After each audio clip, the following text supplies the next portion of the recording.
आज की हमारी मूवी बहुत ही इंटरेस्टिंग है। तो एक नरेशन से मूवी की स्टार्टिंग होती है। यह कहानी है वलाद की है, जो ट्रांसिल्वेनिया का वॉरियर था। उस समय में ट्रांसिल्वेनिया तुर्किस्तान के अंडर था और उन्हें तुर्किस्तान का हर कहना मानना पड़ता था। जब एक युद्ध के लिए तुर्किस्तान को सोल्जर की जरूरत पड़ी तो उन्होंने ट्रांसिल्वेनिया से 1000 सोल्जर की मांग की। उस वक्त वलाद छोटा था, लेकिन उसे भी बाकी सभी सोल्जर के साथ भेज दिया गया। इन सोल्जर को बहुत बढ़िया ट्रेनिंग दी जाती थी, जिससे इन्हें हर किस्म की जंग के लिए तैयार कर सके और इस तरह इन तकलीफों से गुजर कर वलाद सबसे ज्यादा स्ट्रांग और ताकतवर सैनिक बन गया, जिसने खून की नदियां बहा दी और हर जगह उसका डर था। एक दिन वलाद इस सब मार काट से बहुत परेशान हो जाता है और वह ट्रांसिल्वेनिया जाके अपने लोगों के लिए काम करने का सोचता है। उसके लोग उसके आने से बहुत खुश थे और सब कुछ अच्छा चल रहा था। फिर एक दिन वलाद के सोल्जर को नदी के किनारे एक हेलमेट मिलता है। उसे देखकर वलाद समझ जाता है कि यह तुर्की सोल्जर का हेलमेट है, मतलब कि अगर वह यहाँ पर आए हैं तो इसकी उनको खबर नहीं दी गई। और यह इस बात को जाहिर करता है कि जरूर तुर्की के सुल्तान के दिमाग में कुछ तो चल रहा है। वलाद को शक होता है कि वो उन पर हमले की तैयारी कर रहे हैं।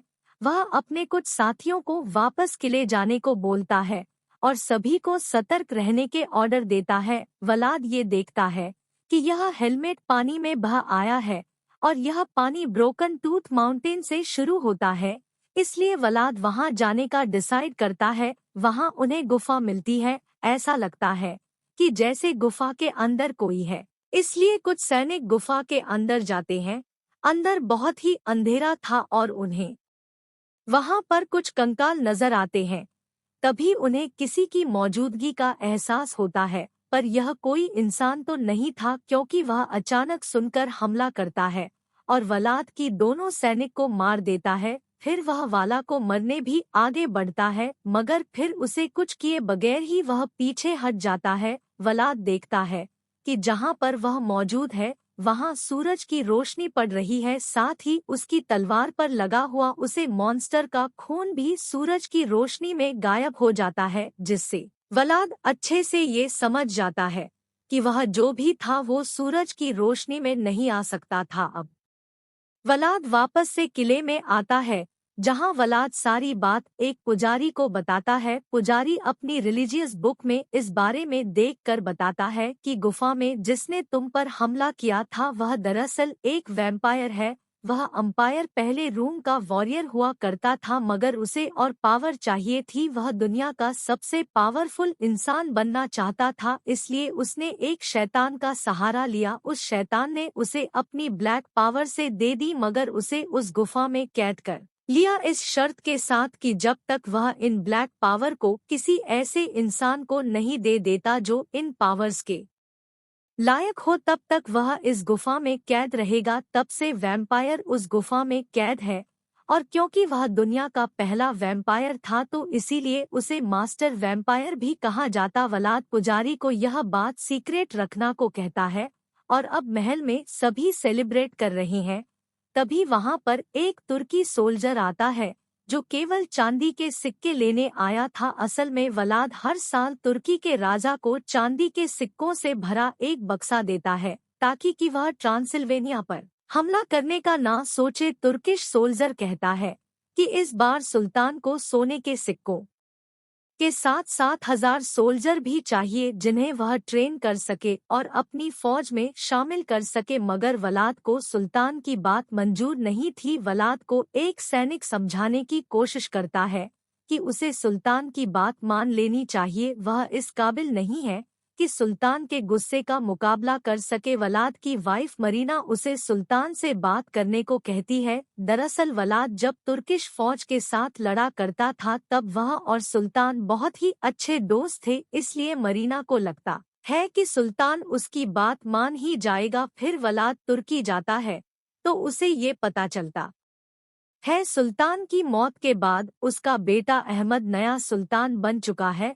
वलाद उस रिक्वेस्ट करता है कि वह अपनी मांग को वापस ले ले, लेकिन अहमद उसकी कोई बात नहीं सुनता। उल्टा वो से कहता है कि अब मुझे 1000 नहीं बल्कि 1001 सोल्जर चाहिए और वह एक्स्ट्रा बच्चा वलाद का खुद का बेटा होगा, और अगर वलाद ने उसकी बात नहीं मानी तो तुर्की पूरे ट्रांसिल्वेनिया को डिस्ट्रॉय कर देगा। अब यह सब कुछ सुनकर वलाद सोच में पड़ जाता है कि अब वह करे तो क्या करे, और जब तुर्की के सोल्जर वलाद के बेटे को लेने आते हैं तो वलाद सभी सोल्जर को मार देता है। वलाद की यह हरकत देखकर उसका राइट हैंड उससे बोलता है कि यह करके तुमने अपने राज्य को खतरे में डाल दिया है, क्योंकि जब अहमद को पता चलेगा तो वह हम पर हमला जरूर करेगा और हम उसकी फौज को रोक नहीं पाएंगे। यह सुनकर वलाद कहता है कि मैं मरते दम तक अपने लोगों को बचाऊंगा और मैं जानता हूँ कि मुझे क्या करना है।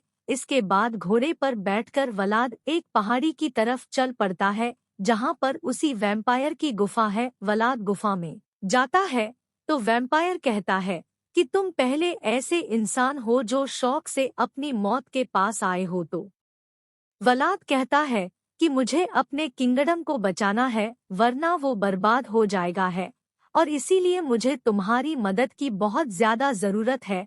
अब उस वैम्पायर को भी आज़ादी चाहिए थी, इसीलिए वह अपनी पावर्स वलाद को देने के लिए मान जाता है।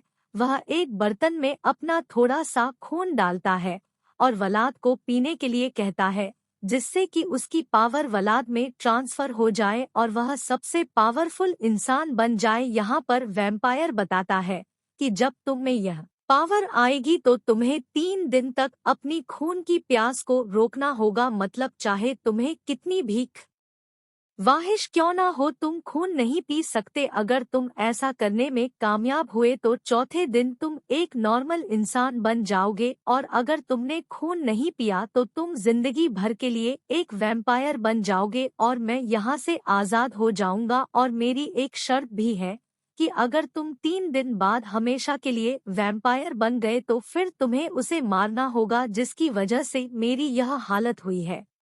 वलाद जानता था कि वो अहमद की फौज से लड़ नहीं सकता, इसलिए मजबूरी में उसे उसका खून पीना पड़ता है, जिससे उसे बहुत तकलीफ होती है और वह बेहोश हो जाता है।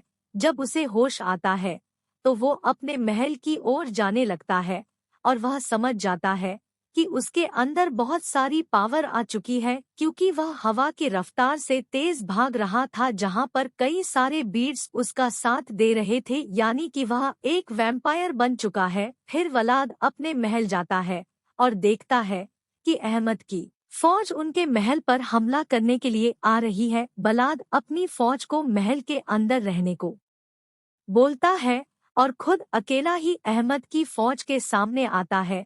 फिर यहाँ पर एक बहुत ही शानदार फाइट हमें दिखाई जाती है, जहाँ वलाद ही अहमद की फौज को अकेले ही खत्म कर देता है। फिर वलाद के राज्य के लोग बाहर आकर ये नज़ारा देखते हैं तो वह सब के सब हैरान रह जाते हैं, और यहाँ पर पुजारी वलाद से पूछते हैं कि आपने ये सब कुछ कैसे किया। वलाद उनसे कहता है कि आप मत पूछो कि मैंने ये सब कुछ कैसे किया, और मैं जो कुछ भी कर रहा हूँ अपने राज्य के लोगों की भलाई के लिए कर रहा हूँ, और वह अपनी किंगडम के लिए कुछ भी कर सकता है।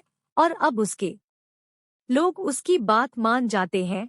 अब अगली सुबह जब वलाद अपने कमरे में सो रहा होता है तो सूरज की तेज रोशनी पड़ने पर उसकी बॉडी जलने लगती है और इससे उसका राज उसकी वाइफ के सामने खुल जाता है। वलाद उसे समझाने लगता है कि मैंने जो भी किया है हम सब की भलाई के लिए ही किया है, तुम फिक्र मत करो। अगर 3 दिन तक मैंने कोई इंसान का खून ना पिया तो मैं वापस से वैम्पायर से नॉर्मल इंसान बन जाऊंगा। फिर वलाद अपनी बीवी और बच्चे को ट्रांसिल्वेनिया से दूर एक चर्च में भेज देता है, लेकिन वलाद खुद नहीं जाता क्योंकि यह दिन का समय था और वैम्पायर दिन में बाहर नहीं निकल सकते, इसलिए उसे रात होने का वेट करना होता है।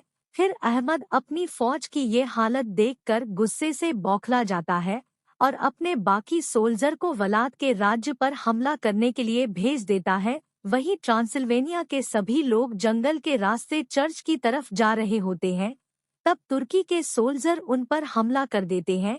इतने में सूरज डूब जाता है और वहां अंधेरा हो जाता है। फिर वलाद अहमद के सभी सोल्जर को बहुत बुरी तरह से मार देता है और उनमें से एक सैनिक बच जाता है जो अहमद को वलाद के वैम्पायर होने की खबर देता है। अहमद यह खबर सुनकर जान जाता है कि अगर उसके सोल्जर को वलाद के वैम्पायर होने का पता चल गया तो वह उससे लड़ने से डरेंगे, इसलिए अहमद अपने सारे सोल्जर की आंखों पर पट्टी बांध देता है और उन्हें युद्ध में भेजता है ताकि कि वह बलाद का खौफनाक चेहरा देखकर डर ना जाए। और दूसरी तरफ वहां के लोग भी जान जाते हैं कि उनका राजा एक वैम्पायर है और उसके लोग उससे डरने लगते हैं, जिस वजह से लोग वलाद की टेंट को आग लगा देते हैं। मगर वलाद को कुछ नहीं होता क्योंकि वह एक वैम्पायर है। वह बाहर आकर सबको कहता है कि मैंने आज तक जो कुछ भी किया है या जो मैं आज बन गया हूँ वह सब मैंने तुम लोगों को प्रोटेक्ट करने के लिए किया और अब तुम लोग मुझे ही मारना चाहते हो। तभी वहाँ उसकी वाइफ आकर उसे रिलैक्स करती है।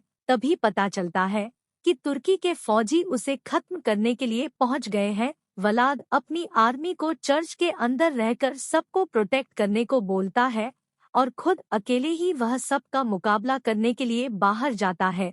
लेकिन बाहर जाकर नोटिस करता है कि इस बार हजारों नहीं बल्कि लाखों की संख्या में सोल्जर है और इन सबको मरना इतना आसान नहीं होगा। लेकिन वलाद तुर्की के सोल्जर पर अटैक करता है।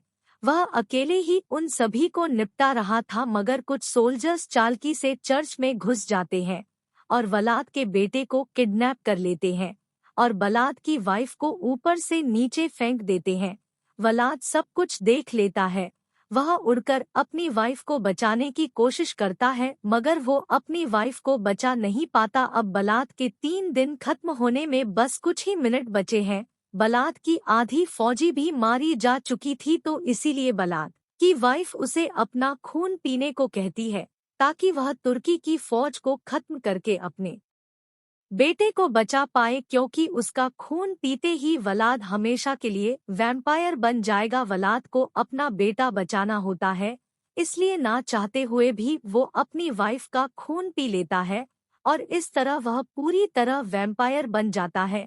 उसके ऐसा करते ही मास्टर वैम्पायर अपने कर्ज से आजाद होकर गुफा से बाहर आ जाता है। वही वलाद अपनी सोल्जर को भी अपना खून पिलाता है ताकि वह सब भी वैम्पायर बन जाए और अपनी पावर से वलाद दिन के सूरज को काले बादलों से ढक देता है, जिसके बाद उसके सोल्जर तुर्की की फौज पर भारी पड़ जाते हैं और वो अहमद के सोल्जर को मार रहे थे। लेकिन वलाद बस अहमद को ढूंढ रहा था। वह उसके कैंप में जाता है और फाइनली अहमद और वलाद एक दूसरे के आमने सामने आते हैं।